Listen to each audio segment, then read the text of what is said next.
नमस्कार, स्वागत है आपका मार्केट अड्डा वीकेंड स्पेशल में। आज का नाम हमने रखा है मेरा बाजार कलाकार, है ना। बाजार एकदम कलाकार है मेरा, क्योंकि उसको पिछले हमने वीक जो शो किया उसका नाम था बाजार चिंता मुक्त। उसको कोई टेंशन नहीं है, अमेरिका में कुछ हो, यूक्रेन में कुछ हो, खाड़ी इजराइल में कुछ करो आप, हमें कोई फ़र्क नहीं पड़ता। तो आज हमने कहा लिखा है हमारा बाजार कलाकार है, आर्टिस्ट मार्केट है, हर चीज़ को अपने एंगल से देखता है, डाइजेस्ट कर लेता है और जो कंसर्न्स हैं उनको थोड़ा आगे पोस्टपोन कर देता है, आगे देखेंगे। अनप्रेडिक्टेबल रहते हैं, वैसे ही अनप्रेडिक्टेबल मार्केट में अनप्रेडिक्टेबल, तो ऐसा गजब का मार्केट है। और इस मार्केट में दो तीन चीज़ें इस हफ्ते जो हुई हैं उस पर हम लोग बातचीत करेंगे। वो बहुत ज़्यादा आपने भी सुनी होंगी, आपके मन में भी सवाल होंगे। एक तो ये हुआ कि अब ये मतलब बार बार प्रूव हो रहा है, इस बार फिर हुआ कि रिटेल की तरफ से बहुत पैसा मार्केट में आ रहा है, चाहे वो एसआईपी के ज़रिए देखिए या डायरेक्ट में आप देखिए, तो बहुत गजब पैसा लगाया है। और लास्ट कितने 6-7 महीने जो इस साल के हुए हैं और मंथली देखिए, कोई भी देखे, तो रिटेल के दम पे बाज़ार चल रहा है, इसमें कोई शक नहीं है। लेकिन क्यों चल रहा है, ये वाली क्वेरी समझने की है। दूसरा ये कि इस वक्त प्रोमोटर्स और प्राइवेट इक्विटी फंड्स दबा के बेच रहे हैं। उसका फिगर आप अभी देखेंगे शो के दौरान तो आपको आश्चर्य होगा, बाप रे इतना बेच डाला इन्होंने। और मार्केट में कोई फ़र्क नहीं है, एक झटके में 5,000 करोड़ की डील खप जाती है, विंडो में चली जाती है। हालांकि एक आध उसमें चोरी हुई है, थोड़ी बहुत जो लीकेज हो गया था, लेकिन सारा माल खप जा रहा है। तीसरा एक पॉइंट ये है कि गाड़ियों की जो बिक्री है ना, वो पता नहीं हो रही कि नहीं हो रही, लेकिन डीलर परेशान है। डीलर के यहाँ 72 से 75 दिन की इन्वेंट्री क्रिएट हो गई है, 72-73 हज़ार करोड़ रुपए का उनका माल खड़ा, और वो बहुत परेशान है। फाडा का जो डेटा है, वो फाडा से हमने बात भी की, तो वो लोग कह रहे हैं कि मुझे समझ में नहीं आ रहा, ये इन्वेंट्री जनरली 30 दिन की होती थी, अब 70-72 दिन की, थोड़ी सी उनके लिए प्रॉब्लम हो रही है। तो इन्हीं तीन पहलुओं को समझने की कोशिश करते हैं मार्केट कॉन्टेक्स्ट में। और हमारे साथ जो मेहमान हैं, अभय जी को आप देख ही रहे हैं, आज एकदम स्पोर्टी लुक में लग रहा था, सीधे वहीं से चले आपने मौका ही नहीं दिया तैयार होने का। मार्केट किसी को मौका नहीं दे रहा है, कलाकार, हाँ बिल्कुल, मार्केट कलाकार है। और अभिषेक अग्रवाल जी हमारे साथ हैं, आप जानते हैं इनको रॉकस्टार कैपिटल के। इसके साथ संजय सिन्हा सर हैं, सिट्रस एडवाइज़र के फाउंडर, और मनीष जांगी जी मैक्रो मोज़ेक के फाउंडर। आप सबका सर बहुत बहुत स्वागत है। और ये जो तीन प्रश्न हमने किए, एक एक करके लेंगे इनको। पहले तो ये जो मार्केट है ना, ये कलाकारी जो कर रहा है, ये क्या है कलाकारी, आपको समझ में आ रही है? आई थिंक पिछले 4.5 साल से हमने देखा, कोविड के बाद से भी, कि एक मार्केट में बड़ा स्ट्रॉन्ग बायस है ऊपर जाने का, तेजी की तरफ का। मतलब नीचे जाने का मूड ही नहीं है मार्केट का। और जो भी डेटा भी आता है, जो नेगेटिव न्यूज़ भी आती है इलेक्शंस की, या उसके बाद बजट की, टैक्स जो बढ़ाया, वो सब मार्केट बहुत जल्दी एब्जॉर्ब कर लेता है और फिर वापस ऊपर चला जाता है। और आई थिंक इसका जितना मेरा एनालिसिस है नीरज जी, वो यही है कि जो लिक्विडिटी आ रही है डोमेस्टिक इन्वेस्टर्स की, मैं जजमेंटल नहीं हूँ उस बारे में कि वो गलत है या सही है। मैं ये कह रहा हूँ कि वो जो है वो ड्राइव कर रही है। और एक दूसरा बड़ा पॉइंट ये भी है कि काफ़ी सारी लिक्विडिटी जो मार्केट में आना चाहती है वो अभी भी साइडलाइंस पे है, वो कैश है। तो म्यूचुअल फंड्स के बाद जो हमने एनालिसिस किया, इस समय इंडियन म्यूचुअल फंड्स के पास कम से कम 1 लाख रुपए का कैश है जो वो इन्वेस्ट आना है। फिर हमने एक एनालिसिस किया कि जो पीएमएस हैं, एआईएफ कैट 3 फंड्स हैं जो पब्लिक मार्केट में इन्वेस्ट करते हैं, बड़े फैमिली ऑफिसेज हैं जिनके पोजीशन वालों में, तो 70 से 80 हज़ार करोड़ का उनका कैश है जो अभी मार्केट में आना चाहता है। तो आप ये सोचिए कि लेटर, और इसमें जो इंश्योरेंस कंपनीज हैं उनको तो जाने ही दीजिए, क्योंकि उनको भी इन्वेस्ट करना है, LIC, GIC, जो बड़ी तो 2-2.5 लाख करोड़ का कैश जो डोमेस्टिक लिक्विडिटी है वो अभी भी डिप्लॉय होना चाहती है मार्केट में। और यही है कि मार्केट को गिरने नहीं दे रहा। डेटा डिटेरिएट हो रहा है, हम बाद में बात करेंगे, आपने जैसे कहा ऑटो की, पर मार्केट इस समय डोमेस्टिक फ्लोज की वजह से इन सब चिंताओं को कंप्लीटली इग्नोर कर रहा है। और अब ये कहना बड़ा मुश्किल है कि ये रबर बैंड जो है ये कब तक खींचेगा। देखिए, सिर्फ आप नहीं कह रहे हैं, आरबीआई गवर्नर की भी चिंता है, फूड इन्फ्लेशन बहुत ज़्यादा है। अब फाइनेंस मिनिस्ट्री की आज रिपोर्ट आई है कि कंजम्पशन वीक है, गाड़ियाँ मतलब अर्बन में तो कम दिख ही नहीं हम लोगों की, ग्लट क्रिएट हो रहा है। अरे बढ़ गया आपका कैपिटल गेन्स, कोई फ़र्क पड़ा क्या? मुझे तो रिदम देसाई की बात याद आती है, जब वो डिमोनेटाइजेशन हुआ था तो हम लोगों ने उनसे इंस्टेंट रिएक्शन पूछा, उन्होंने बोला कि नवंबर में हुआ था, वो बोला जनवरी में कोई बात नहीं करेगा इसकी। वही हो रहा है, मार्केट में कोई मेमोरी नहीं है, आप कौन बात कर रहे हैं, कोई डिमोनेटाइजेशन हो, खत्म हो गया, सब पैसे आ गए वापस। तो इस तरह का जो बाजार हो गया ना, इसमें वाकई बड़ा कलाकारी टाइप की है। अभिषेक, ये कलाकारी है ये या और कुछ है? नहीं, मुझे लग रहा है कि मार्केट के अंदर में मज़ा इसी चीज़ में आता है कि ये जो सीज़न के हिसाब से चीज़ें बदलती रहती है और यहाँ कुछ भी परमानेंटली चलता नहीं है। तो एक दिन की जो नेगेटिव न्यूज़ आई जापान से रिलेटेड, जो कि ऐसा उस समय लग रहा था कि ये अब एक ऐसा पॉइंट आ गया जहाँ पे अब ये तेज़ी रुकेगी और डिटरमेंटली अब कंसोलिडेशन आएगा, मगर वो बात सिर्फ इस स्टूडियो तक रह गई और ऐसा कुछ भी नहीं हुआ है, बल्कि for the matter last 2 week से मार्केट एक तरफा ऊपर भाग रहा है। सो इसका मतलब कुछ तो डेफिनेटली हो रहा है। तो मैंने भी सोचा कि भाई कहाँ पे जो चीज़ें हो रही है वो हमें क्यों नहीं दिख रही है, या क्या दिख रही है जो हम इग्नोर कर रहे हैं। तो जैसे अभी जी ने अभी अपना एक डिस्कशन सामने रखा, मैं उसको थोड़ा डिकोड करता हूँ। अच्छा, मैं बताऊँ, ये स्टूडियो आपने कहा स्टूडियो तक रह गई, ऐसा नहीं, हमारे सपोर्टर अमेरिका में भी हैं। हाँ, वो जेपी मॉर्गन ने कहा सब खत्म, अब क्या की टेंशन आपको? ऐसा नहीं, सपोर्टर हमारे बहुत है बाहर। मुझे तो लग नहीं रहा है कि इंडियन डोमेस्टिक इन्वेस्टर्स अभी इंडिया के बाहर किसी को भी सुन रहे या देख रहे हैं। नहीं देख रहे हैं। उनको कोई इंटरेस्ट नहीं है, वो अपना सिर्फ रोज एनएवी स्टेटमेंट देखते हैं Yes. या अपना पोर्टफोलियो देखते हैं, हरा है सब, हरियाली है, तो बस आगे तो बढ़ो। सवाल ये आता है ना कि फिर ये कौन है, हाँ, ये कहाँ से है और ये किस तरह से रैली चल रही है। तो कुछ डेटा को मैं थोड़ा दर्शकों के लिए डिकोड करना चाहूँगा, तो थोड़ा समझ में आएगा कि जब हम बार बार कह रहे हैं कि रिटेल रैली है, तो ये रैली कहाँ से आ रही है।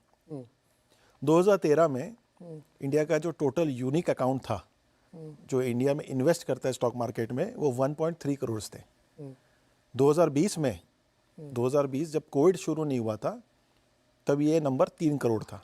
तो आप 1.3 से 3 करोड़ आपने 7 साल में किया है। 2024 में ये नंबर 10 करोड़ है। 3x। सो आपने ये काम 4 साल में कर लिया, और बेस सबसे इंपॉर्टेंट होता है। अब आप 10 करोड़ की पॉपुलेशन देख रहे हो जो मार्केट में अब आके यूनिक अकाउंट खोल के ट्रेड कर रही है, चाहे वो आप SIP के थ्रू करें कि आप खुद डायरेक्टली पार्टिसिपेट करें या PMS करें, मैं उस तरह से नहीं जा रहा हूँ, बट मुद्दा ये है कि ये पैसे डाल रहे हैं। सो सबसे पहले तो ये इंपॉर्टेंट हो गया कि आप 1 करोड़ से 10 करोड़ की है। तो इससे पहले की जितनी भी तेज़ी आई थी मार्केट में, बिफोर कोई भी बुल रन की बात करें, उस बुल रन के अंदर में हमेशा ये होता था FIs बाई कर रहे हैं, एंड उस बाइंग की वजह से मार्केट चलता जा रहा था, और जब भी FI सेलिंग में आते थे तो मार्केट बहुत ज़्यादा ही करेक्ट कर जाता था। हर बुल रन आप पहले क्या निकाल के देखेंगे, आपको ये ट्रेंड दिखेगा, बट इस बार ऐसा नहीं हुआ। For the simple reason this factor कि अब आपके पास डोमेस्टिक इन्वेस्टर्स हैं जिनको कॉन्फिडेंस अपनी इकोनॉमी पे अब आ गया, एंड वो अब खुल के पैसे भी लगा रहे हैं। दूसरा पॉइंट है कि फिर ये DI को भी रिप्रेजेंट करते हैं। तो फिर DI क्या कर रहा है? DI जो है, तो पहले FI को ले लेते हैं कि FI की ओनरशिप NSE लिस्टेड कंपनी की, तो टोटल ओनरशिप की मैं अगर वेटेज निकालूं तो वो 17.4% है as on date. Interesting data ये है कि ये 12 ईयर लो है। मतलब FI हमारे आज के मार्केट की जो डोमिनेंस में 12 साल पहले जो उसका नंबर था, उसका 12 ईयर का ये लोएस्ट पॉइंट ऑफ टाइम है, और हमारा मार्केट ऑल टाइम हाई पे ट्रेड कर रहा है। इसका मतलब FI चाहे कैसा भी सोच रहा हो हमारे मार्केट के बारे में, हमारे डोमेस्टिक इन्वेस्टर्स की वजह से ये जो तेज़ी है वो मेंटेन हो रही है। तो अब DI कहाँ है? DI अभी एज ऑन डेट 16.2% पे है। There is only a 1% differential between FI and DI in terms of the weightage, and it seems कि जिस तरह की अभी हमारी SIP चल रही है, हम इस साल FI को क्रॉस करेंगे ओनरशिप में। That means our institutional investors would have a much better weightage to the NSE listed companies. I think so ये बहुत बड़ा, पहली बात है, पॉजिटिव है, और ये बहुत बड़ा चेंज भी है। क्वांटम में ले लेते हैं, बिकॉज क्वांटम भी इंपॉर्टेंट है, पैसे से ही पूरा मार्केट चलता है। FI ने 2020 के बाद से जो भी नेट अगर हम हर साल की बाइंग सेलिंग को लेके कर लें, क्योंकि अभी 2 साल पहले कोई नंबर अलग होंगे, अभी 1 महीने पहले कुछ अलग होंगे, 4 साल के हिसाब से 87,000 crore only is the net buying. Okay, net buying DI is 3.7 lakh crore. So ये है डिफरेंस। तो जब हम बात कर रहे हैं कि ये रैली कहाँ से आ रही है, ये रैली 2 अकाउंट से आ रही है। एक हमारे पास बेस है जो बढ़ गया है इन्वेस्टर का, दूसरा पैसे जो खुल के आ रहे हैं। आज के मार्केट में आप देखिए कितने लोगों को FD करने में इंटरेस्ट है, किसी को नहीं है। पहले FD was by de facto, saving को आपको पार्क करना है, आप जाएंगे FD कर देंगे। आज की डेट में मार्केट में सबको इन्वेस्ट करना है। सो फिर बात आ रही है कि मार्केट में लोग इंटरेस्टेड क्यों है इतना, राइट? इससे पहले भी तो इंडियन मार्केट था ही, तो आज क्यों है? आज इसलिए है क्योंकि अगर हर एक अकाउंट को कंसिडर करें तो पॉलिटिकल सिनेरियो, आपके फंडामेंटल सिनेरियो जो कि इकोनॉमिक इंडिकेटर्स, आपके खुद की जो कंपनियां जो प्रॉफिटेबिलिटी दे रही है, आपके जो फ्यूचर फोरकास्टेड है, जो आप देख रहे हो कि अगले 5 साल में कहाँ से कहाँ कंपनी चली जाएंगी, और हमने जो ट्रेंड देखा है वो सब कुछ एडअप कर रहा है। So there is nothing to see. हमने पहले भी रिपीट किया कि कोई पर से नेगेटिव है ही नहीं जिसको लेके मार्केट नर्वस हो जाए। हम नर्वस इसलिए हो रहे हैं क्योंकि ये ट्रेंड हमने पहली बार देखा है। ऐसा बोल रहे हैं हमारे हिस्ट्री के अंदर में हमने किसी ने भी विटनेस नहीं किया इंडियन मार्केट के परसे से। So that itself becomes very unnerving and unfolding because of point being वो करेक्शन का बहुत डर लगा रहता है, और कोई भी करेक्शन में यही लगता है कि भाई ये लास्ट है और उसके बाद मार्केट टूट जाएगा। But we all are going every time wrong. The people who are holding cash, जो मैंने कई एपिसोड्स में कहा है कि जितने लोगों ने कैश कॉल लिया है डर के मारे, उनकी जो नुकसान उन्होंने अभी अपने इंक्रीमेंटल पे जो खाई है, वो तो शायद अगर उन्होंने करेक्शन की तक भी रख लिया होता तो भी इतना नुकसान नहीं खाया होता। तो फंड मैनेजर इंस्टीट्यूशन करो, मतलब इंडिविजुअल एग्जांपल जानता हूँ, कई लोगों ने मुझे बताया कि मैंने इस दिन अपना वो स्टॉक बेच दिया क्योंकि वो 100 रुपये वाला 150 रुपये हो गया था। मैंने कहा 50% बन गया है, 2-3 महीने में बेच देते हैं। जिस दिन मैंने बेचा उसके बाद से वो फिर 25% चल चुका। मेरे को समझ में नहीं आ रहा मैंने इतनी बड़ी गलती कैसे कर दी। हमने कहा अब बेचो, 25% ऊपर, बोला दोबारा बेचूंगा, फिर चला है वो। सो ये मतलब एक बड़ा यूनिक सा बाजार है, किसी को समझ में नहीं आ रहा। संजय जी को समझ में आ रहा होगा पक्का। संजय जी आपको समझ में आ रहा है ये जो अभी अच्छा वैसे एक चीज़ होती है, जिसके पास जितना डेटा होता है ना उतना तो नेगेटिव होता जाता है। आप पहले आदमी जो इतना डेटा होने के बाद पॉजिटिव बात कर रहे हो। संजय जी आपको क्या लग रहा है, ये क्या रिटेल के दम में कितना दम है? तो देखिए, मैं जा रहा हूं टू दी मोटिवेशन कि ये जो रिटेल का पैसा आ रहा है वो क्यों आ रहा है बाजार में। तो मेरे ख्याल से इसके 3 मुख्य कारण हैं। सबसे पहला, अगर आप देखें तो जिस तरह से फिक्स डिपॉजिट के इंटरेस्ट रेट्स नीचे आ गए, और उसके बाद अगर उस पे से अगर टैक्स निकाल दीजिए तो और भी कम हो जाते हैं, तो आम जो नागरिक है या आम जिसके पास सेविंग्स पोटेंशियल है, उसको अब लग रहा है कि एफडी में पैसे रखने से कोई फायदा नहीं। और जो दूसरा एसेट क्लास काफी पॉपुलर था, रियल एस्टेट, उसमें भी कोई ऐसी जोर की तेजी पिछले 3-4 सालों में नहीं हुई। डिमांड जरूर बढ़ी है, लेकिन प्रॉपर्टी के प्राइसेस बहुत ज्यादा नहीं बढ़े। तो कहने का मतलब यह है कि अगर आप स्टॉक मार्केट के कंपैरिजन में जो तो सबसे ज्यादा पॉपुलर एसेट क्लासेस थे, फिक्स डिपॉजिट्स और रियल एस्टेट, उसमें आपको अब कंपेरेबल रिटर्न नहीं दिख रहा है। अगर आप अपने ही बाजार को देखें, निफ्टी की रिटर्न पिछले साल भर में 25 से 30% की है। तो उसके कंपैरिजन में अगर आपको फिक्स डिपॉजिट से करीब 7% का रिटर्न मिलता है या कहीं उससे भी कम मिलता है, और उसमें से भी अगर आप टैक्स निकाल दीजिए, तो कोई भी satisfactory return alternative asset class में नहीं है। तो ये प्रेरित कर रहा है लोगों को स्टॉक मार्केट की तरफ आने के लिए। ये हो गया कारण नंबर 1। कारण नंबर 2 है कि इन लोगों को डर क्यों नहीं लग रहा। इन लोगों को डर इसलिए नहीं लग रहा क्योंकि अगर आप कोविड के बाद का बाजार देखें, तो कोई भी करेक्शन, लार्ज इंडेक्स जो है निफ्टी या सेंसेक्स की देखें, तो 6-7% से ज्यादा करेक्शन कभी भी किसी भी लार्ज इंडेक्स में नहीं हुआ। तो लोगों के मन में जो शुरू में जो डर था कि बाजार गिर सकता है, ओवर वैल्यूएशन के कारण नीचे आ सकता है, और उसमें बाजार में 20%, 50% तक का गिरावट हो सकता है, ऐसा लोगों को पिछले 3-4 सालों में तो दिख ही नहीं रहा है। तो उनके मन में जो फियर फैक्टर था, वो बाहर चला गया। तीसरा जो साइकोलॉजिकल फैक्टर है, वो है that fear of missing out. हम सब जानते हैं कि भारत में इक्विटी ओनरशिप बहुत ही कम है, और अगर आप देश का पश्चिमी और थोड़ा बहुत दक्षिणी हिस्सा छोड़ दें, तो भारत का जो बाकी हिस्सा है, वहां पर इक्विटी की कल्चर बिल्कुल नहीं के बराबर थी। अब चूंकि आप लोगों के चैनल के द्वारा और भी मीडिया के द्वारा इस तरह से डिसेमिनेशन हो रहा है इंफॉर्मेशन का, इक्विटी म्यूचुअल फंड की रिटर्न्स पब्लिश हो रही हैं, तो देश के कोने कोने में लग रहा है लोगों की भाई हम तो इस अपॉर्चुनिटी से छूते रह गए। तो that fear of missing out उन लोगों को ला रहा है बाजार में, जो कि पहले कभी नहीं थे। जैसा कि आई थिंक अभय ने कुछ स्टेटिस्टिक्स कोट किया ना कि 1 करोड़ डीमैट अकाउंट से अब 10 करोड़ हो गए। तो ये लोग कहाँ से आए? ये लोग तो हमारे देश में थे, लेकिन उनकी जो फियर ऑफ मिसिंग आउट है, ये अब आ गए।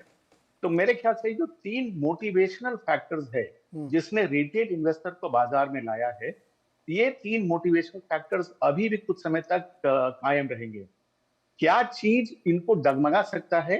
मेरे ख्याल से अगर पिछला 1 साल का रिटर्न अगर 8% के नीचे अगर आया, तो लोगों को लगेगा कि भाई हम क्यों वो रिस्क लें वो क्यों हम उतनी टेंशन ले उस रिटर्न के लिए जो कि मुझे फिक्स डिपॉजिट से मिल सकता है।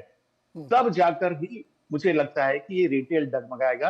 अदरवाइज जिस तरह का मार्केट का प्रदर्शन रहा है और जिस तरह का आज भी हम देख रहे हैं, मुझे नहीं लगता है कि ये रिटेल इन्वेस्टर अभी मार्केट से अपना मुंह मोड़ने वाला है। ओके मनीष जी, ये जो बूम है पूरा, रिटेल को डर नहीं लग रहा है और वो खूब पैसे लगा रहे हैं, ये एक फॉर्मुलेशन ऑफ इकोनॉमी भी हो सकता है कि जहाँ जो भी संजय जी कह रहे हैं कि जहाँ के लोगों को लगता है कि हम क्यों इस चीज़ से अछूते रहे, तो वही पैसे लगा रहे हैं खूब। अब वो फंडामेंटल से डिस्कनेक्ट है, इसमें कोई शक नहीं है। लेकिन संजय जी, आप जो कर रहे हैं वो 8% आएगा क्यों? जो पैसे लगिए जा रहे हैं तो क्यों 8% आएगा? वो 16% बना ही रहेगा। फंडामेंटल या वैल्यूएशन किसी को देखने नहीं है। मनीष जी, आपको क्या लगता है, डर क्यों नहीं लग रहा रिटेलर्स को, या फंडामेंटल्स को सपोर्ट नहीं कर रहे तो भी चल रहा है मार्केट?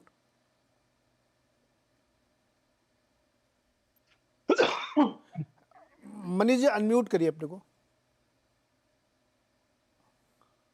नीरज, रिटेल क्यों, सारा इन्वेस्टर सिक्लिकल होता है।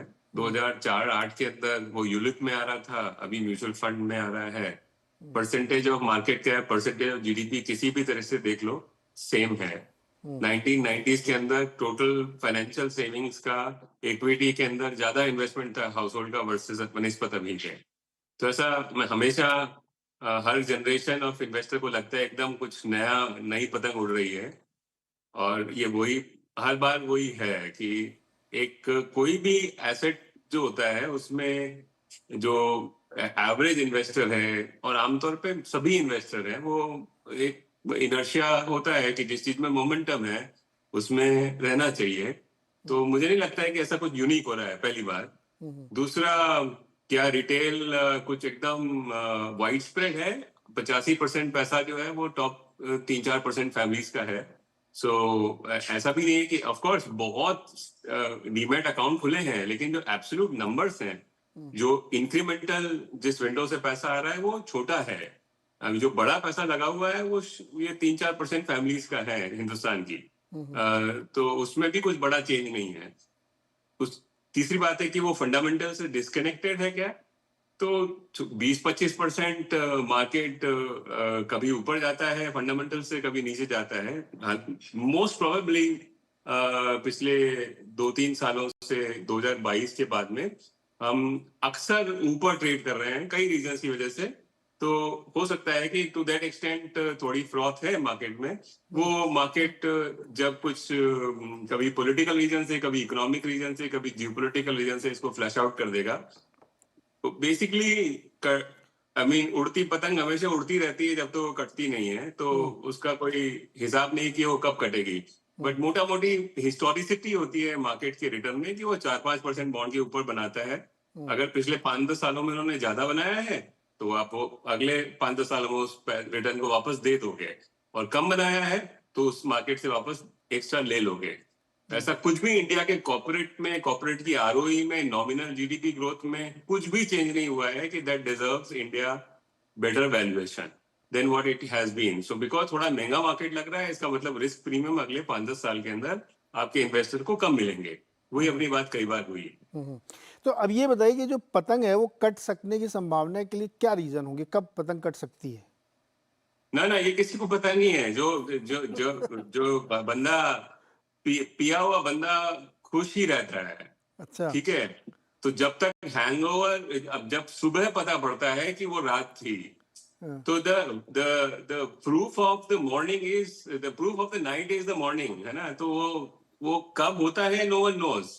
बेसिक रूल मार्केट का ये है कि given ROEs and given nominal GDP growth and given dilution एक तरह का रिटर्न बन सकता है। वो मैथ है। इसके अंदर एक्साइटमेंट और पैशन से रिटर्न नहीं बनता है किसी भी देश में। तो उस मैथ के चलते मोस्ट प्रॉब्ली है कि अगर आपने अभी पैसा डाला है पिछले 3-6 महीना, साल भर, 1.5 साल से, तो आपका 10 साल का रिटर्न करीबन 10% बनेगा, यानी कि 3% एक्स्ट्रा बनेगा। अच्छे एवरेज भाव पे लोगे तो 4-4.5 एक्स्ट्रा बनेगा, नीचे लोगे तो 6-6.5% एक्स्ट्रा बनेगा। तो ये जो पार्टी नाइट चल रही है इस रात की, सुबह कब होगी?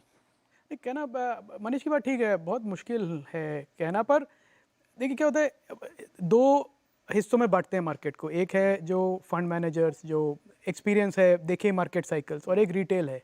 तो जो फंड मैनेजर्स हैं उनका फोकस, स्पेशली जो 10-20 साल से काम कर चुके हैं उससे, उनका फोकस रहता है कि जो चीज़ जैसी है, जो फैक्ट्स हैं उनको फैक्ट्स की तरह देखें, उस पर अपना बायस ना लाएं और उस पर रिएक्ट करें पोर्टफोलियो स्ट्रैटेजी में। और रिटेल जो है ओरिएंटेशन उनका रहता है कि फैक्ट्स छोड़ो, प्राइस है, अगर ऊपर जा रहा है तो सब अच्छा है। तो ये मार्केट में एक डिस्कनेक्ट होता है। और रिटेल का जो इन्वेस्टमेंट का जो अप्रोच है उसको, वो काफ़ी मोमेंटम ओरिएंटेड रहता है कि जब तक मोमेंटम स्ट्रॉन्ग है, जैसे संजय जी ने भी कहा 8% ज़्यादा रिटर्न मिल रही है तो लोग कहेंगे भाई मैं क्यों रखूँ एफडी में। तो जब तक वो मोमेंटम चल रहा है उसको एनालाइज करना और उसको प्रेडिक्ट कर पाना, क्योंकि वो लिक्विडिटी ड्रिवन है, तो ये कह पाना कि कब ऐसा इवेंट होगा कि लिक्विडिटी उनकी मार्केट से ड्राई हो जाएगी, बहुत मुश्किल है। पर संजय जी की बात इंपॉर्टेंट है, वो जैसा उन्होंने कहा कि सिंस प्राइस और रिटर्न को देख के लोग पैसा लगा रहे हैं, तो वो पतंग तभी कटेगी जब एक रिवर्सल होगा, उस 8% की भी रिटर्न ना दिखे, तब लोग कहेंगे कि हाँ आप थोड़ा पैसा निकाल लेते हैं, पर तब तक देर हो जाती है मेरे हिसाब से। रिवर्सल होगा कैसे? देखिए, जो फंड मैनेजर है वो भी कैश कॉल लेने में डर रहा है, ठीक है, 1 लाख करोड़ फंड के पास कैश पड़ा हुआ है, फैमिली ऑफिसर्स के पास पड़ा हुआ है, लेकिन उसको डेली बेसिस पे दिक्कत हो रही है, क्योंकि अगर आप एक दिन अगर फंड बाइंग ना करें तो 1500 करोड़ इकट्ठा हो जाएगा जिस हिसाब से पैसा आ रहा है।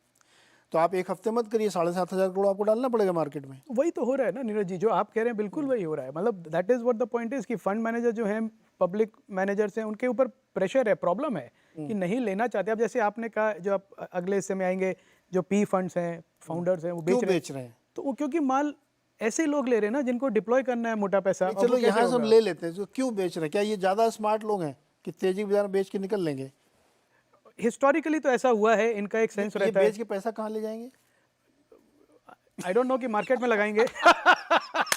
ये बेच के करेंगे क्या, ये भी तो क्वेश्चन है। नहीं, असेस करना मुश्किल होता है शॉर्ट टर्म में क्या व्यू है, पर अगर कोई बिजनेस चला रहा है और अपने बिजनेस का वो हिस्सा बेच रहा है, तो मेरे को ये लगता है कि कोई तभी बेचेगा जब उसको लगेगा कि मेरा बिजनेस इतना ज़्यादा ओवर प्राइस्ड है कि ये मेरे को वापस यही शायद सस्ते में बाद में मिल जाए, क्योंकि मुझे मालूम है कि मेरे बिजनेस में जो की रियल वैल्यू क्या है।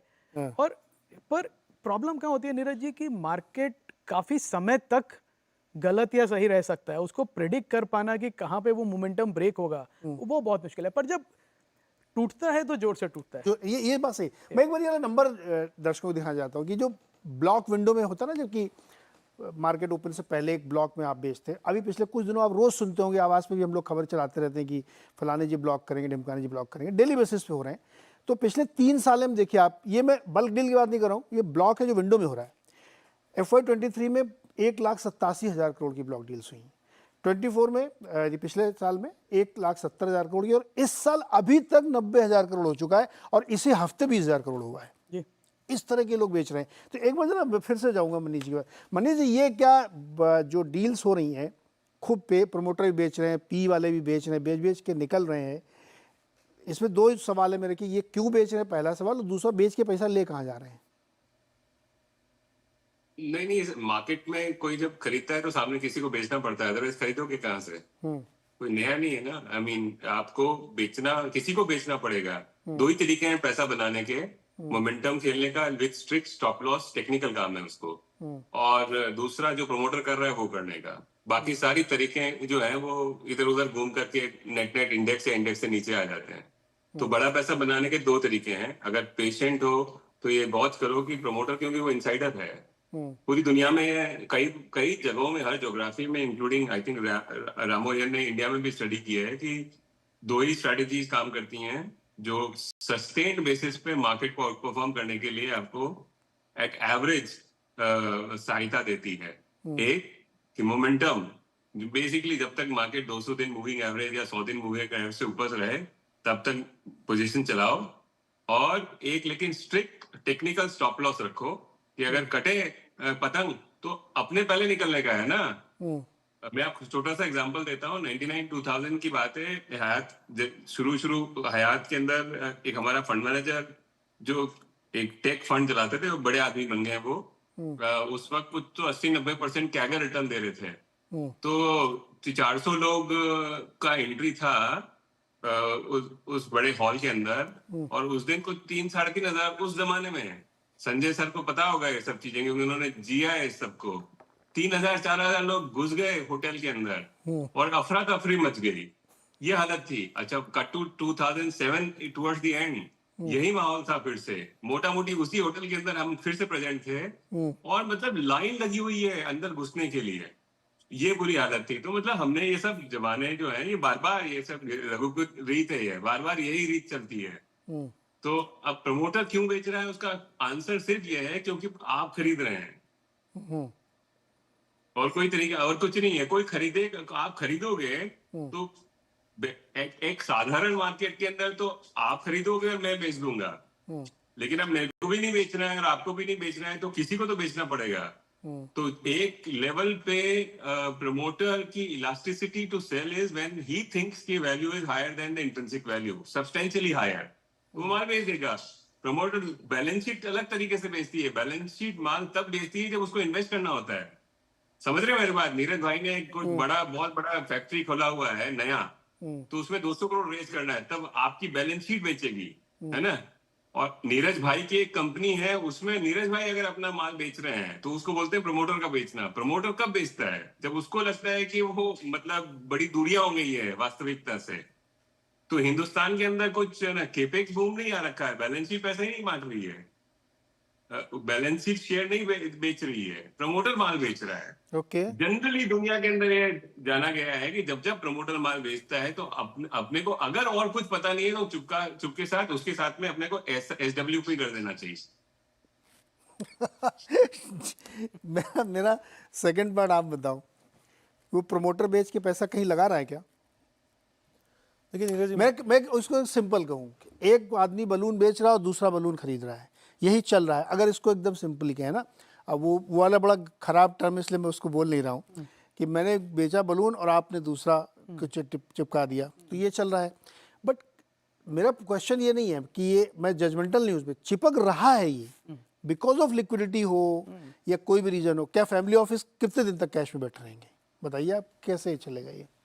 मैं थोड़ा आज डिफरेंट पर्सपेक्टिव पे रखना चाहता हूँ। जो चीज़ें कवर हो गई है वो मेरे हिसाब से काफ़ी हद तक सभी को पता है, या वो चीज़ एक इतिहास का पार्ट है जो हम वापस डिस्कस करते रहते हैं। एंड प्रीटी मच वो कभी ना कभी आगे पीछे तो लगता ही है कि भाई कभी सैनिटी आएगी तो क्या हो जाएगा। मगर मुद्दा ये आ रहा है कि ये जो सवाल है कि भाई प्रमोटर बेच रहे हैं या क्यों बेच रहे हैं या क्या कर रहे हैं, तो नॉर्मली तो हमेशा ही कंपेयर हम करते हैं बाहर के देशों को लेके। यूएस के अंदर में 80% से ज़्यादा कंपनियां इंस्टीट्यूशनल लेड है, प्रमोटर लेड नहीं है। विच मीन्स कि जब कोई आप मेच्योरिटी की तरफ जा रहे होते हैं, आपकी इकोनॉमी आपकी कंट्री मेच्योरिटी की तरफ जा रही होती है, इंस्टीट्यूशन का पार्टिसिपेशन ऑटोमेटिकली बढ़ने लग जाता है, because those guys are global, right. आपको बाहर का पैसा आ रहा है, जैसे हमारे फंड मैनेजर बहुत सारे इन्वेस्टर का पैसा एक साथ एकोमोडेट करके फिर एक कॉल लेते हैं कि आज मुझे फलाना ABC कंपनी में अगर इन्वेस्ट करना है तो मुझे तो डोमेस्टिक से भी पैसा आया होगा, मुझे बाहर से भी पैसा आया होगा, और अल्टीमेटली जब ये पैसा ऐसा अकोमोडेट एक नाम से आता है तो फिर वो अलग अलग जगहों पे इन्वेस्ट होता है। सो ये global phenomena, it's a fundamental thing which we are discussing. India के अंदर में ये जो नंबर है प्रमोटर लेड जो बिजनेसेस इंडिया में है वो 75% प्लस है। That means promoter is holding 75% of the business. Correct. So that means even if you are looking at a market cap of today which might be $4.5 trillion close to that, तो आप $4.5 trillion ultimately किस liquidity पे आपने वो खड़ा किया है?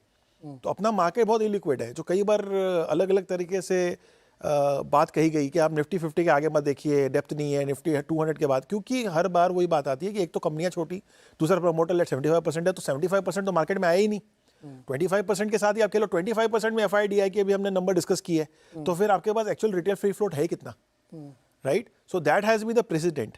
अब जो हो रहा है, जो नेचुरली होता है हर मार्केट में, वो यही है कि अब इंस्टीट्यूशनल की ओनरशिप बढ़ रही है, तो प्रमोटर का निकल रहा है, तो ये बड़ा नेचुरल हो रहा है। इसको हम हमेशा नेगेटिव कंसिडर नहीं कर सकते, बिकॉज जब मार्केट बढ़ता है तो हर एक प्रमोटर ये भी चाहता है कि मेरी लिक्विडिटी भी बने। आज अल्टीमेटली प्रमोटर बिजनेस चला के अपने लिए भी वेल्थ क्रिएट करना चाहता है। If you see the rise of family offices in the last 2 years, You will be surprised. You look at the HNI and ultra HNI category, जो कि कोटक या हुरैन या कोई भी आप लिस्ट को ले लीजिए, उनके अंदर में आप CAGR ग्रोथ को देखिए जो इस पर्टिकुलर कैटेगरी के लोगों के लिए है, आप पूरे वर्ल्ड के अंदर में हाईएस्ट इंडिया के अंदर में है. So that means people are getting more mature in terms of the way how they would like to manage their wealth. And वो पैसा जो अल्टीमेटली घूम फिर के मार्केट में ही आ रहा है. अगर ये जानना है कि मार्केट में वो पैसे निकाल के कहाँ जा रहा है, कहीं नहीं. आपने एक बात अभी कही कि चलो आप एज अ फंड मैनेजर हो, आपने कोई फलाने स्टॉक में एग्जिट ले लिया, तो फिर हुआ क्या, कोई दूसरे फंड मैनेजर ने बाय कर लिया. एग्जैक्टली. और उसका मैंडेट अलग है. मेरे मैंडेट में शायद मैं कोई कंपनी में तब इन्वेस्ट करता हूँगा जब वो मार्केट कैप उसकी 1000 करोड़ की होती होगी, और फिर मैं शायद निकलना चाहूंगा जब वो 10,000 करोड़ की हो जाती होगी. कोई दूसरा इन्वेस्टर बोलेगा कि मुझे मिनिमम 10,000 करोड़ की मार्केट कैप की कंपनी चाहिए. तो ये तो चेंज ऑफ हैंड्स हो गए. तो इसमें नेगेटिव पॉजिटिव वाली बात नहीं है. अब जो 10,000 करोड़ लेने वाला पैसा नहीं बनाएगा, ऐसा कुछ नहीं है. Everybody is making the money in this game. We are arguing on a factual basis कि इसको हम फंडामेंटली कितना जस्टिफाई करें वैल्यूएशन को लेके. और मैंने पहले भी ये डिस्कस किया है कि मार्केट वैल्यूएशन को देख के ये कॉल नहीं लेता सुबह के आज 18 के मल्टीपल पे बेचूंगा और 16 पे लूंगा. कोई भी मार्केट ऐसे बिहेव नहीं करता. We are just looking at कि भाई what is the risk we are taking, historically क्या रहा. अभी की रैली के अंदर एक चीज और हो रही है जो हम लोग डिस्कस नहीं करते हैं. वैल्यूएशन के बारे में बात करते हैं. वैल्यूएशन क्या है? वैल्यूएशन हिस्टोरिकली बात कर रहे हैं. अगर कोई कंपनी की मल्टीपल 12 टाइम ट्रेड हो रही थी, अगर इस बुल रन में उस मल्टीपल को ट्रेड करके मार्केट डिसाइड कर रहा है कि नहीं अब 12 नहीं, इस ग्रोथ के पैरामीटर पे, इस इकोनॉमी के पैरामीटर पे 16 देंगे, 18 देंगे, तो अर्निंग की ग्रोथ और मल्टीपल री rating that also changes lot of thing. अब आप अगर सोचोगे कि कोई कंपनी आज 18-20 टाइम की है, वो एक्सपेंसिव इसलिए है क्योंकि आज वो 20 टाइम की हिस्टोरिकली 12 टाइम रही है, तो आप गलत हो रहे हो. क्योंकि market is not moving as per our wishes कि इसको 12 का ही मल्टीपल मिलना चाहिए. तो ये भी एक इंपॉर्टेंट फैक्टर है कि कोई चीज मूव कर रही है. अगर हम वैल्यूएशन को स्पेशली कंसिडर कर रहे थे कि मल्टीपल फैसेट्स है ना. एक इसमें आपने बहुत इंटरेस्टिंग पॉइंट लिया है. जो फंड मैनेजर, मैं हर हफ्ते में बहुत सारे शोज करता हूँ जो म्यूचुअल फंड मैनेजर से होते हैं, भाई बेचो ना. अगर आपको महंगा लग रहा तो आप क्यों 40 के मल्टीपल का TCS होल्ड करके बैठे हो? Sell it. अगर आपको महंगा लग रहा तो बेच दीजिए. आप नहीं बेच रहे हैं. आप हर म्यूचुअल फंड के होल्डिंग में आप देखेंगे तो ऊपर की जो 10 कंपनियां हैं अल्ट्रा वाली, वो सब में है. स्मॉल कैप मल्टी सब में भर रखी उन्होंने.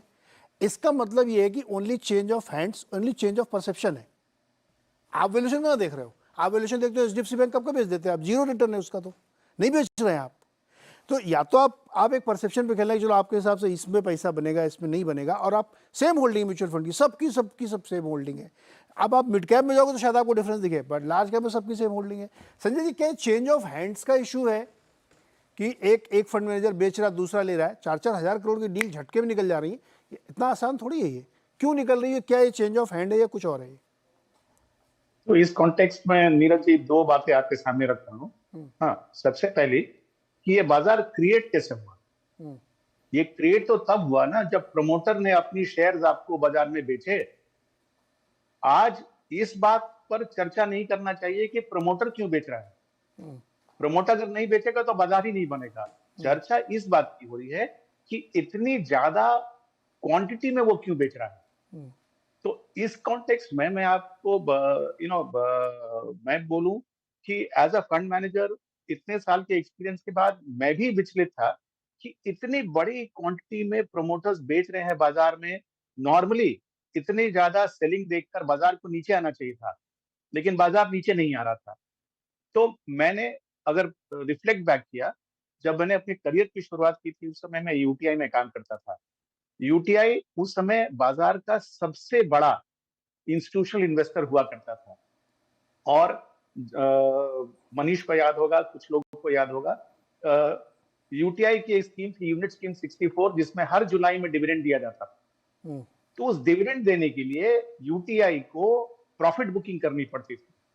और जब मैं देखता था कि यूटीआई की जो सेलिंग होती थी वो काउंटर सिक्लिकल होती थी, यानी कि जो स्टॉक बाजार खरीद रहा है वो यूटीआई बेचता था, और जो स्टॉक बाजार बेच रहा है वो यूटीआई खरीदता था. क्योंकि इतनी बड़ी इंस्टीट्यूशन के लिए बाजार के साथ में काम करना संभव नहीं था, उसको बाजार के ऑपोजिट में काम करना था. आज की स्थिति अगर आप देखें तो ये जो प्रोमोटर्स हुए या जो वेंचर कैपिटल इन्वेस्टर्स हुए, जो इनिशियल इन्वेस्टर्स हुए किसी कंपनी में, वो इतनी ज्यादा क्वांटिटी में अपनी शेयर्स तभी बेच पाएंगे जब सामने में बायर बड़ी क्वांटिटी में खरीदने के लिए खड़ा हो. तो वो इस जो मनीष ने एक शब्द का यूज किया था कि बाजार सिक्लिकल होता है, तो ये उस सिक्लिकलिटी का हिस्सा है कि जब सामने में खरीदार ज्यादा बड़ी मात्रा में खड़ा है, तो प्रमोटर्स एंड बाकी इन्वेस्टर जो है वो अपनी क्वांटिटी जो है बहुत बड़ी मात्रा में बेच रहे हैं। लेकिन इस बात से हम इनकार नहीं कर सकते कि बाजार तो बना ही था इनके शेयर की इशुएंस से। रही बात जो आपने कहा चेंज ऑफ हैंड्स, और इसके पहले आपने एक बात उठाई कि म्यूचुअल फंड के मैनेजर्स टीसीएस के वैल्यूएशन हाई होने पर भी उसके शेयर क्यों नहीं बेच रहे। तो नीरज जी, आप उस फंड मैनेजर का मैंडेट देखिए। उसकी मैंडेट एब्सोल्यूट रिटर्न जनरेट करने की नहीं है, उसकी मैंडेट है इंडेक्स को बीट करने की। इंडेक्स में क्या टीसीएस का वेट कम हो गया या इंडेक्स में एचडीएफसी बैंक का वेट कम हो गया, अगर वो वेट नहीं कम हो रहा है तो वो कैश पर बैठेगा तो वो तो अंडर परफॉर्म करेगा। तो ये भी एक कंपल्शन है जो इन फंड मैनेजर्स के ऊपर आज हावी हो रहा है। इनफैक्ट करीब एक सप्ताह पहले मैंने देखा म्यूचुअल फंड इंडस्ट्री का जो एक्सपोजर है, उसमें नाम अगर आप देखें तो वही नाम पिछले कई सालों से रिपीट हो रहे हैं। Number 1 holding HDFC bank, number 2 holding TCS. हाँ, तो ये नाम तो बदल नहीं रहे हैं। तो ये भी एक कंपल्शन है फंड मैनेजर के ऊपर कि वो चाह कर भी नहीं बेच सकता, क्योंकि उसको इंडेक्स को आउट परफॉर्म करना है। तो ये है। और रही बात जो बाजार की तेजी भी अगर आप देखिए तो उसको भी पीछे से तो रिटेल इन्वेस्टर ही धकेल रहा है ना, क्योंकि रिटेल इन्वेस्टर की ये साइकोलॉजी होती है कि जहां उसको ज्यादा रिटर्न दिखता है वहीं पर वो जाता है। 2001 में उसको ज्यादा रिटर्न आईटी में दिख रहा था तो वो सारे के सारे पैसे आईटी में डाल रहा था। 2007 में उसको ज्यादा रिटर्न इंफ्रास्ट्रक्चर में दिख रहा था, वो सारे पैसे इंफ्रास्ट्रक्चर में डाल रहा है। पिछले 2 सालों में ज्यादा return mid and small cap में दिख रहा है, वो सारे पैसे वहीं डाल रहा है। तो फंड मैनेजर क्या करे, वो भी उसी छोटे से पूल ऑफ स्टॉक को चेज कर रहा है जो कि रिटेल उसके पास इन्वेस्टमेंट के रूप में म्यूचुअल फंड को दे रहा है।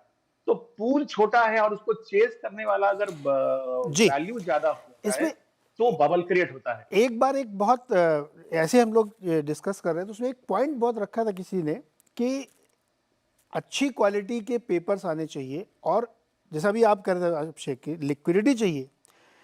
तो हो सकता ये भी है कि बहुत जगहों से प्रोमोटर अपनी होल्डिंग छोड़ रहे होंगे या बेच रहे हैं, नया शेयर क्रिएट कर रहे हैं, उससे भी क्वालिटी पेपर की या क्वालिटी की लिक्विडिटी बढ़ रही तो पैसा खप जा रहा है उसमें। क्योंकि अगर मान लीजिए कोई राइजिंग कंपनी है XYZ, वो मोबाइल फ़ोन बनाती है, उसमें सबको हिस्सा चाहिए, है ही नहीं तो दोगे कहाँ से। तो शायद ये वजह होगी उसके बिकने की वजह से वो गिरता नहीं है। अब जैसे अब लास्ट वीक में एक बड़ी अच्छी इंटरेस्टिंग चीज़ हुई, एक में प्रमोटर ने खरीदा तो भी स्टॉक ऊपर है, एक में प्रमोटर ने बेचा तो भी स्टॉक ऊपर है। अब आप करते रहिए एनालिसिस इसका कि दोनों परिस्थितियों में स्टॉक ऊपर जा रहा है ना।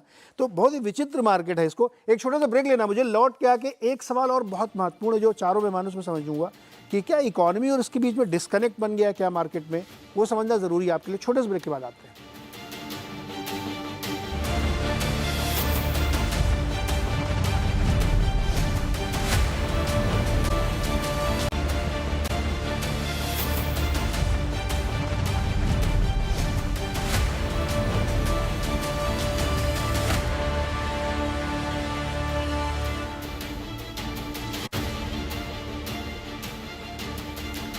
स्वागत है एक बार फिर से आपका। और आज बहुत इंटरेस्टिंग चर्चा है, मेरा बाजार कलाकार तो बाजार की कलाकारी हम लोग समझ रहे हैं। अब एक पॉइंट भी हमने कहा कि हमको ये समझना है कि क्या इकोनॉमी में और मार्केट में डिस्कनेक्ट है। तो एक नंबर से समझने के उदाहरण के लिए से ऑटो के नंबर देखे हमने तो 2 तरह के नंबर आते हैं ऑटो के, जो आप सब दर्शक को मालूम होगा। एक सीएम देता है, एक फाडा देता है। सीएम OEMs का ऑर्गेनाइजेशन, मतलब कंपनियों का ऑर्गेनाइजेशन है, और फाडा डीलर्स का है। तो गाड़ी एक्चुअल में जब आपके हाथ में चाबी आती है उसी को मानना चाहिए गाड़ी बिकी है। तो इसलिए फाडा का जो डीलर का एसोसिएशन है वो रियल नंबर है। फाडा ये कह रहा है कि मेरे पास 72 दिन की इन्वेंट्री है, नॉर्मली 30 दिन की इन्वेंट्री होती है। अब ये 72 डेज की इन्वेंट्री क्रिएट हो गई है। उसकी वजह से क्या हो रहा है, उनके पास 73,000 करोड़ का माल बढ़ा है। अब उसकी सर्विसिंग करनी है तो आपको ब्याज भी भरना है, ये सब डीलर परेशान है। एक रीज़न ये हो सकता है कि जो मॉडल बेचना चाहिए बिक रहा है वो मॉडल कम आ रहा है, दूसरे मॉडल पड़े हुए हैं। एक ये हो सकता है कि आप धड़ाधड़ हर 3 महीने में एक अपलिफ्ट मॉडल लॉन्च कर देते हैं, तो आदमी वो लेता, पुराना वाला क्यों लेगा, मैं सफ़ेद रंग की क्यों लूँगा, कोई गाड़ी मेरे को काली चाहिए। तो ये एक मिसमैच क्रिएट हो गया और इससे डीलर बहुत परेशान है। अगर आप नंबर देखेंगे तो उसमें 2 व्हीलर का नंबर तो बहुत एनकरेजिंग दिखता है क्योंकि रूरल रिवाइवल तो बढ़ रहा है, लेकिन 4 व्हीलर में ये प्रॉब्लम आ रही है। आपको क्या लगता है कि ये तो एक एग्जांपल है खाली ऑटो के थ्रू हमने लिया, क्या डिस्कनेक्ट बन गया है? जितना हमने अपना ग्राउंड रिसर्च से देखा है, चैनल चेक्स किए हैं अक्रॉस कैटेगरीज, जो रेगुलर प्रोसेस हमारा चलता रहता है, टाइल, पेंट, ओवरऑल कंजम्पशन, तो डिस्क्रिशनरी कंजम्पशन इसमें जिसको हम कहते हैं, एक तरह स्टेपल्स है जैसे आपका खाने का आइटम और वो सब, उसको इग्नोर करते हैं। पर discretionary consumption real estate related है, आपको अपना घर का पेंट करना है, आपको घर खरीदने हैं, आपको गाड़ी खरीदनी है, बड़ा एक्सपेंस करना है, ट्रैवल करना है, आपको कहीं बाहर जाना है, घूमने जाना है, वो डिस्क्रिशनरी कंजम्पशन है। डिस्क्रिशनरी कंजम्पशन में क्लियरली पिछले 2 महीने में जो हम डेटा दे रहे हैं एम्पेरिकली, बहुत बड़ा स्लो डाउन है। मैं छोटा स्लो डाउन में नहीं कहता, बड़ा स्लो डाउन है। और अभी तक, इस समय तक जो डीलर्स हैं और रिटेलर्स हैं वो इन्वेंट्री बनाना शुरू कर देते थे अपने फेस्टिवल सीजन के लिए, कि अभी OEMs को बोलें कि आप बनाओ, हम होल्ड करते हैं, वो फेस्टिवल में निकल जाएगी। इस समय इन्वेंट्री नहीं बन रही है क्योंकि कॉन्फिडेंस नहीं है रिटेल का। इसका एक बड़ा कारण जो मुझे समझ में आया जब मैंने डीलर से, आपने ऑटो का एग्जांपल दिया, ऑटो में बहुत बड़ा इशू है इस समय, और वो इसलिए है कि जो कॉस्ट ऑफ बोरोइंग है वो बढ़ गई है। जो सेम 8.25-8.5% होता था ऑटो लोन के लिए साल भर पहले, वो 9, साढ़े 9 के ऊपर है अभी। और वो भी आपका सिबिल स्कोर अगर अच्छा है, अगर सिबिल स्कोर आपका नीचे है तो आप 10, साढ़े 10 की कैटेगरी में चले जाएंगे। तो उसकी वजह से डीलर्स ये कह रहे हैं कि एक जो RBI ने, डीलर्स का उतना पर्सपेक्टिव नहीं है, पर जो RBI ने टाइटन किया है credit from banks to NBFC, और NBFC पे जो थोड़ा लगाम लगी है, स्पेशली अनसिक्योर्ड लोन्स जो SME सेक्टर को जाते थे, क्रेडिट कार्ड, पर्सनल लोन्स पे, उनका जो इम्पैक्ट है वो डिस्क्रिशनरी कंजम्पशन पे अब दिख रहा है। और ये RBI टाइटन कर रहा है पिछले 6 महीने से, मेरे ख्याल से 6-8 महीने से। और अभी उन्होंने रिसेंटली रिस्क वेट बढ़ाया, हाउसिंग फाइनेंस लोन के लिए उन्होंने रिस्क वेट बढ़ाया। तो आप सोच सकते हैं कि RBI कितना चिंतित है इसके बारे में। तो इसकी वजह से जो डिस्क्रिशनरी कंजम्पशन है उसकी डिमांड में डेफिनेटली कमी है, और जितना मैं एक्सपेक्ट कर रहा था उससे ज़्यादा कमी है। पर एट द सेम टाइम ये एक फैक्ट है, अब ये नहीं मालूम कि क्या कंजम्पशन सडनली फेस्टिव सीजन में वापस आ जाएगी, और ये जो 72 दिन की इन्वेंट्री है ये क्या निकल जाएगी। ये हो चुका है एक बार, 2-3 साल पहले हुआ था ये कि इन्वेंट्री बढ़ी थी इसी तरह, पर फेस्टिव सीजन बहुत अच्छा गया था और सारी इन्वेंट्री दिसंबर आते आते एकदम लीन हो गई थी। तो हम भी यही वॉच कर रहे हैं कि क्या वापस वो ट्रेंड रिपीट होगा, फेस्टिव सीजन में डिमांड वापस आएगी। मेरे को थोड़ा डाउट है इसकी वजह से, क्योंकि क्रेडिट सप्लाई जो पहले बहुत ईजी थी, बिल्कुल वो अब थोड़ी टाइट है, पैसा इतनी आसानी से नहीं मिल रहा है। तो और स्पेशली जिसका सिबिल स्कोर अच्छा नहीं है उसको तो और ज़्यादा मुश्किल हो रही है। तो मुझे लगता है कि उसका इम्पैक्ट हमें दिखेगा, और अगर फेस्टिव सीजन की सेल्स अच्छी नहीं हुई तो एक कंटिन्यूड एक प्रेशर आएगा अर्निंग्स पे। जब हम क्वार्टरली अर्निंग्स देखेंगे नेक्स्ट क्वार्टर की, जनवरी वाले क्वार्टर में, उसमें वो इम्पैक्ट दिखेगा। तो हो सकता है मार्केट तब रिएक्ट करे, जब तक चल रहा है ये तब तक रिएक्शन आए। इसमें एक और बता, फेस्टिवल सीजन में एक प्रॉब्लम इस बार का पूरा फेस्टिवल सीजन एक ही महीने में जी। तो फाडा वालों की ये भी चिंता थी कि दशहरे सब अक्टूबर में निपट जाएगा, 1 नवंबर को दिवाली, उससे पहले सब खत्म हो जाएगा, तो सब कुछ आपको उसी एक महीने में कंज्यूम करा देना है। तो ये इस बार थोड़ा सा स्प्रेड हो जाता था कि 50-60 दिन में फेस्टिवल खत्म हो रहे हैं, इस बार एक ही महीने में खत्म हो रहे हैं। मनीष जी, आपको भी लगता है कि डिस्कनेक्ट काफी ज्यादा सीवियर हो चुका है? देखिए, हिंदुस्तान के 10% लोगों के पास में कारें हैं, 50% लोगों के पास में 2 व्हीलर्स हैं, और 70-80% लोगों के पास में खुद के घर हैं, मतलब ऐसा कुछ है।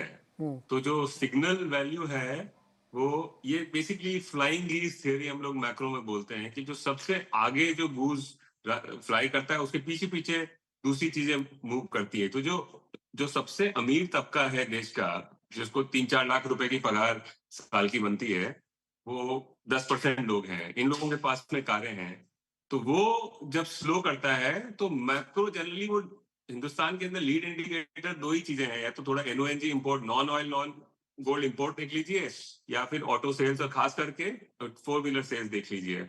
अगर यहाँ स्लो डाउन होगा तो या everything else will follow. Housing के पास में हमारा अच्छा डेटा नहीं है हमारे पास, इसलिए अदरवाइज यूएस के अंदर हाउसिंग भी बहुत अच्छा डेटा मिलता है हमने को, तो that also becomes a lead indicator. PD sell generally पिछले 30-35 सालों से बहुत अच्छा इंडिकेटर है कि बिजनेस साइकिल स्लो डाउन हो रहा है या नहीं हो रहा है, और खास करके बिजनेस साइकिल का कंजम्पशन साइकिल अगर आप बोले तो बेसिकली ये लीड कर रहा है कि शायद दुनिया, खास करके यूएस और इंडिया जो बहुत ही एक्सटेंडेड साइकिल्स हैं, दोनों के अंदर सर्टेनली स्लो डाउन है, और हमारे पास बहुत दूसरा अच्छा डेटा है नहीं एम्प्लॉयमेंट वगैरह का, हाउसिंग का, तो इसी पे हमको रिलाय करना पड़ेगा। पीएमआई जनरली एक अच्छा डेटा होता है, लेकिन वो भी बहुत अच्छा इंडिया के अंदर रिवील करता नहीं है। तो मोटा मेरा पिक्चर नीरज ये है कि ये सबसे आगे जो कारें जब कम बिक्री होने लगती है तो धीरे धीरे डिस्क्रिशनरी कम होता है, और फिर धीरे धीरे दूसरी चीजें भी हिंदुस्तान के अंदर स्लो होती है। अच्छी बात शायद ये है कि कैपेसिटी यूटिलाइजेशन बहुत ज्यादा है, तो हो सकता है कि इन्वेस्टमेंट साइकिल जो बड़े इंसिपिएंट लेवल पे है वो कंटिन्यू रहे। अगर ऐसा रहेगा तो फिर बिजनेस साइकिल का स्लो डाउन जो है वो डीप नहीं होगा, और उस बारे में हम कुछ खास कह नहीं सकते क्योंकि 2-3 सालों से इंतजार कर रहे हैं, इन्वेस्टमेंट साइकिल बहुत अच्छे से पिकअप हुआ नहीं इंडिया में। ओके संजय जी, इसमें एक और तथ्य जोड़ देता हूँ मैं। ज्वेलरी की डिमांड गिरी है इंडिया में भी और ग्लोबली भी। इंडिया में लेटेस्ट डेटा इंडिया कहता है कि 6% कम हो गई है, ज्वेलरी कम बिक रही है। गोल्ड की जो ग्लोबल डिमांड है 18% कम हुई है, और हमारा जो गोल्ड इंपोर्ट है वो 750-800 टन पिछले कई सालों से स्टिक। वैल्यू बढ़ रही है इसलिए प्रॉफिट बन रहा है कंपनियों का, वॉल्यूम नहीं बढ़ रहा है। लेकिन उसी जगह दूसरी तरफ हम देखते हैं तो अभी एकदम रिसेंट ताज़ा डेटा है कि 30 लाख से ऊपर वाली कारें खूब दनादन बिक रही, बुकिंग खूब हो रही है उनकी। तो ये भी एक बहुत डिस्टॉर्टेड डेटा रहा। संजय जी, आप कैसे देखते हैं ये मार्केट और इकोनॉमी का डिस्कनेक्ट? तो उसमें ऐसा है नीरज जी कि अगर आप जून क्वार्टर जो खत्म हुआ, यानी कि अगर पिछला 3 महीने का डेटा देखें, तो हमारी जो एक्सपेक्टेड जीडीपी ग्रोथ है इस क्वार्टर में, जून क्वार्टर में, वो भी एक्सपेक्ट की जा रही है कि वो 6% की होगी, यानी कि पिछले क्वार्टर से कम। तो ये जो गुजरा 3 महीना बिटवीन अप्रैल मई जून, उसमें इलेक्शंस हुए, हीट वेव हुआ, और इसके कारण ओवरऑल जो कंजम्पशन होना चाहिए था वो कम हुआ। हमको देखना है यहाँ से आगे की पीरियड में क्या हम एक्सपेक्ट कर सकते हैं। तो अगले सप्ताह पर्यूषण होगा और उसके जस्ट बाद श्राद्ध महीना शुरू हो जाएगा। तो इस क्वार्टर में भी अगर आप देखें तो 1 महीना तो निकल जाएगा उस श्राद्ध पीरियड में जहां पर कि कोई भी मेजर परचेजिंग नहीं होगी। तो नियर टर्म अगर आप आउटलुक देखें कंजम्पशन का, तो उसमें थोड़ी सी रुकावट दिखती है, लेकिन जो रुकावट हम देख रहे हैं वो बड़े टिकट आइटम्स की है। जो छोटे टिकट आइटम्स हैं उसमें शायद रुकावट नहीं है, क्योंकि अभी हाल के दिनों में हमने 2 मीडिया रिपोर्ट देखे। एक तो ये कि जो 15 अगस्त की वीकेंड थी उसमें रिटेल सेल्स इतने अच्छे हुए हैं मॉल्स में जैसा पहले नहीं हुआ था, और जो ऑनलाइन कंपनीज हैं अमेजोन की तरह, उनका भी जिस तरह का सेल हुआ है वो बहुत अच्छा रहा। जो छोटे टिकट आइटम में उतनी तकलीफ नहीं है। जो ये मिड साइज के जो आर्टिकल्स हैं, जैसे कि गाड़ियां हुई 5 लाख से 25 लाख वाली जो रेंज की गाड़ियां हैं, उसमें थोड़ी रुकावट, क्योंकि पिछला जो क्वार्टर गया उसमें तो इवन एयर कंडीशनर्स की सेल भी काफी अच्छी रही। तो मेरे ख्याल से जब फेस्टिव पीरियड चालू हो जाएगा तभी हमें क्लियर आइडिया मिलेगा कि क्या ये कंजम्पशन स्लो डाउन थोड़ा सा एंड्योरिंग है, या ये सिर्फ मोमेंटरी था पिछले 3 महीना का, और उसका जो स्पिल ओवर इफेक्ट श्राद्ध महीने में रहेगा उसका ही असर है, या उससे ज्यादा। हम at this point of time ये अनुमान लगाना कि क्या भारत में कंजम्पशन स्लो डाउन बहुत एंड्योरिंग है, वो थोड़ा मुश्किल है at this point of time. एक चीज़ में अभिषेक जी, अजय अभय सर, कि एक तो इकोनॉमिक डेटा बहुत लैग से आता है कि आज जो चीज़ हुई वो 3 महीने बाद दिखेगी आपको, है ना। तो कई बार क्या होता है कि लोगों को लगता है कि यार ये है तो, लेकिन इसका इम्पैक्ट नहीं है वो, लेकिन वो 3 महीने बाद आएगा तो शायद उसका इम्पैक्ट दिखे, क्योंकि इकोनॉमिक साइकिल धीरे धीरे मूव होती है ना। उसमें शनि ग्रह टाइप का होता है, वो स्लो चलता है, 16 साल में एक चक्र पूरा करता है। एक ये रीज़न हो सकता है। दूसरा ये रीज़न हो सकता है कि चूँकि पूरी हमारी भारतीय अर्थव्यवस्था एक रिस्ट्रक्चरिंग के दौर से गुजर रही है, एक बहुत बड़ा हर तरफ डिसरप्शन हुआ है, तो उसकी वजह से चीज़ें कहीं पे बन रही, कहीं पे बिगड़ रही, इसलिए नेट इम्पैक्ट उसका समझना बड़ा मुश्किल हो रहा है। क्या ऐसा भी हो रहा है क्या? नहीं, हो सकता है, और इस बिल्कुल हो सकता है, बिकॉज एक फॉर्मलाइजेशन ऑफ इकोनॉमी है। हम काफ़ी, एक हमारा बड़ा सेगमेंट होता था पैरेलल इकोनॉमी का, जिसको हम कहते थे, अब वो बंद हो फॉर्मलाइज गया। होके अब वो फॉर्मल हो गया है। फॉर्मल आ रहा है, और जो कैपिटल मार्केट में जो पैसा आ रहा है, मुझे लगता है काफ़ी वहाँ से चर्न होके आ रहा है, क्योंकि जिन लोगों के पास कैश रहता था, अब वो बैंक में आया, बैंक से स्टॉक मार्केट में आया। पर वो एक लिमिट है, वो एक मतलब एक कहीं तो खत्म हो जाएगा ना, वो ऐसा नहीं कि वो हमेशा चलता रहेगा। तो आपके जो पॉइंट है ना, formalisation of economy, I think एक डेटा पॉइंट जो हमको ट्रैक करना चाहिए वो है जीएसटी कलेक्शन डेटा। और हमने देखा है GST collection data 1 lakh crore भी नहीं था, और अब बढ़ के 1,86 करोड़ आ गया, 1,86,000 करोड़, 2 लाख करोड़ के आसपास आ गया।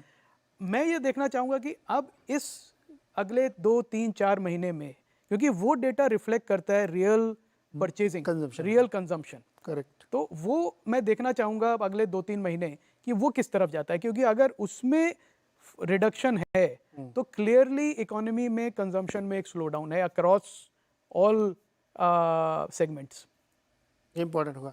अभिषेक, ये आपको क्या लगता है, ये डिस्कनेक्ट ओवर एनालिसिस है, या ये डिस्कनेक्ट एक्चुअली रियल है, लोग अभी समझ नहीं रहे, ये बाद में इम्पैक्ट करेगा, बहुत तेज़ इम्पैक्ट करेगा? क्योंकि अब लोग ये मान रहे हैं कि अर्बन कंजम्पशन गिर रहा है, रूरल में रिवाइवल है, क्योंकि बहुत सारे गवर्नमेंट के एफर्ट्स की वजह से वहाँ बढ़ रहा है। इस पूरी पिक्चर को आप कैसे देख रहे हैं? मुझे लग रहा है कि यहाँ पे पहले से कुछ प्रेडिक्ट करना कि कहीं से स्लो डाउन आने वाला है या आ चुका है, वो मुझे लग रहा है इज़ टू अर्ली। अभय ने ये बहुत अच्छा पॉइंट किया कि जीएसटी के कलेक्शन, सो अगेन डेटा भी कमाल की होती है, आप किस डेटा को देख के क्या एनालिसिस करते हैं वो बदलता रहता है, इसलिए डेटा इतने सारे होते हैं। What you are suppose to take is your justification. I think so GST is a very credible number, और अगर इस तरह का नंबर 1.8 लाख करोड़ की बात हम कर रहे हैं, जो कि हर बार पिछले महीने से, उसके पिछले महीने से कंसिस्टेंटली एक रेंज में बढ़ते हुए ट्रेंड में, तो डेफिनेटली फिर इकोनॉमी में कुछ तो पॉजिटिव ही हो रहा होगा, तभी इस तरह के नंबर्स फाइल हो रहे हैं। सो ये फंडामेंटल, तो यहाँ पे मैं इसको ज़्यादा वेट दूंगा। रही बात कार के इन्वेंट्री को लेके, सो एक ट्रेंड हमको ये भी देखना चाहिए कि बिकॉज अब इकोनॉमी हमारी इस तेज़ी से बढ़ रही है, तो लोगों का प्रेफरेंस भी बदलते जा रहा है।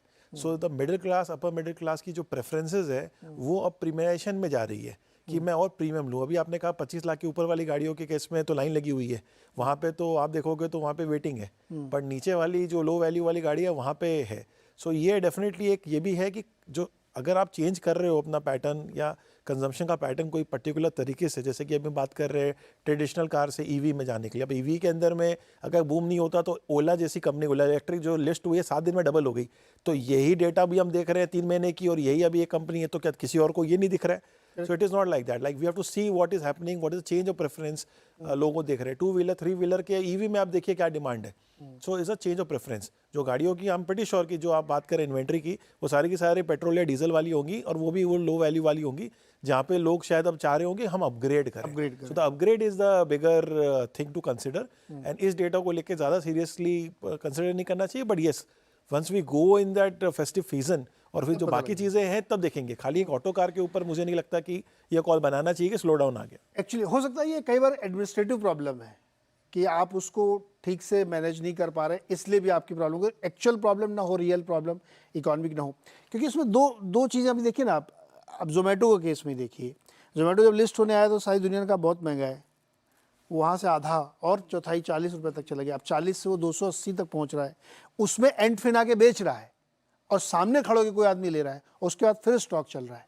तो ये जो लिक्विडिटी के दम पे एक रैली बनी हुई है, अब इसको मैंने ना एक नोट लिखा था ट्विटर पे कि ये फॉर्मुलेशन ऑफ इकोनॉमी, मुझे लगता है कि बहुत पैसा लोगों के पास आ गया है और वो सिस्टम में आ रहा है और उसकी वजह से चीज़ें हो रही हैं। लेकिन कहीं ना कहीं जाके आपको सच का सामना भी करना है, अदरवाइज ये अनएंडिंग नहीं चल सकती है। रियलिटी तो कहीं ना कहीं आपको चेक करना पड़ेगा। फिर अंत में मुझे लगता है कि वो एक फिल्म आई थी, ये ज़िंदगी ना मिलेगी दोबारा, कोविड के बाद वही हो गया, आदमी लगता है मेरा पैसा ना ऐश करो जी, तो शायद वो भी हो, आई डोंट नो। लेकिन अभी किसी निष्कर्ष पर हम लोग नहीं पहुंच रहे हैं। लेकिन जो बहुत ही बर्निंग टॉपिक क्वेश्चन है वो हमने डिस्कस किया आज। हम ये एक डेटा में ज़रूर वेट करूंगा कि जीएसटी अगले 3 महीने तक किस तरह आता है, वो सबसे इंपॉर्टेंट डेटा होगा, और चूंकि फेस्टिवल सीजन है तो और ज़्यादा इंपॉर्टेंट बनता है, उस पर नज़र रखेंगे। तो आज का शो इतना यहीं पे ख़त्म करते हैं। आप लोग इस पर रिएक्शन दीजिए, और क्या टॉपिक सुनना चाहते हैं उस पर बताइए हमें। सारे मेहमानों का बहुत बहुत शुक्रिया, और बढ़िया एंजॉय करिए वीकेंड। मूवी भी देख के आइए। शानदार मूवी स्त्री 2 चल रही, देखी है आपने? स्त्री टू मैंने देखी, पर मैं देखूंगा इस वीकेंड पे पक्का। आपने देखी स्त्री 2? इस weekend last weekend travel. Sanjay ji आपने नहीं देखी? नहीं हमने देख ली। ये देखा हम ना, बहुत शौकीन है सिनेमा के। एक दिन सिनेमा पे ही शो करते हैं संजय जी, बढ़िया मजा आएगा। हाँ बिल्कुल। चलिए बहुत बहुत शुक्रिया, आप सब लोग एंजॉय करिए, अपनी सेहत का ध्यान रखिए, परिवार वालों का ध्यान रखिए, बहुत बहुत शुक्रिया।